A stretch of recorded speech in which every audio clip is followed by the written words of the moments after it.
Hello guys, আসসালামু আলাইকুম। সবাই কেমন আছেন? আলহামদুলিল্লাহ আমরা ভালো আছি। এই যে আমার টুনটুনি দোকানে গিয়ে পাপার সাথে যে কাপ নুডলস খাবে নিয়ে আসছে, যে এটাই খাবে।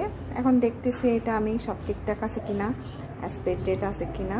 দেখি না, এক্সপায়ার ডেট আছে, খারাপ না। নুডলসটা আসলে ভালো। তবে এটা গরম পানি দিয়ে করার থেকে একদম একটা খুলে একদম একটা হাঁড়িতে বসাইয়ে যদি ডেক্সিতে সিদ্ধ করে ভালো করে করে করলে জিনিসটা আর একটু টেস্টি হয়। এখানে একটা চামচ দিল, একটা চস দিল মিনি প্যাকেটে, একটা পাতা কুচি দিছে প্যাকেট, আর একটা মশলার প্যাকেট দিল, আর অল্প নুডলস দিছে। একজনের জন্য অবশ্য এনাফ।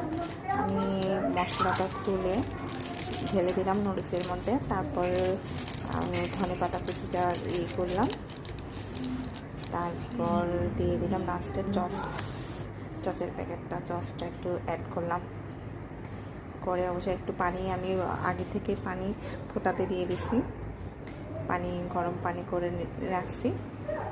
তো গরম পানি করার পরে দিয়ে আমি এই গরম পানিটা এখন এখানের মধ্যে ঢেলে দিব। এই যে গরম পানিটা আমি আস্তে আস্তে করে যে এখানে গরম পানিটা দিয়ে দিলাম। যে আমি বেশি করে একটু গরম পানিটা দিছি যাতে একটু ভালো করে এগুলো সিদ্ধ হয়ে একটু ভালো করে নরম করে হয়। এটা আমি ভালো করে সিদ্ধ করে নেব। তারপর একটু নেড়ে চেড়ে দিয়ে ডেকে দিব। ডেকে দেওয়ার পর ডেকে দিব,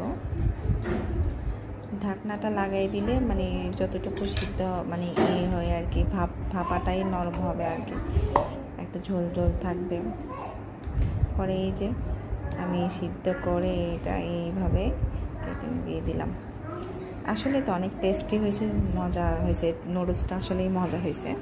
আমি আগে খেয়ে দেখলাম।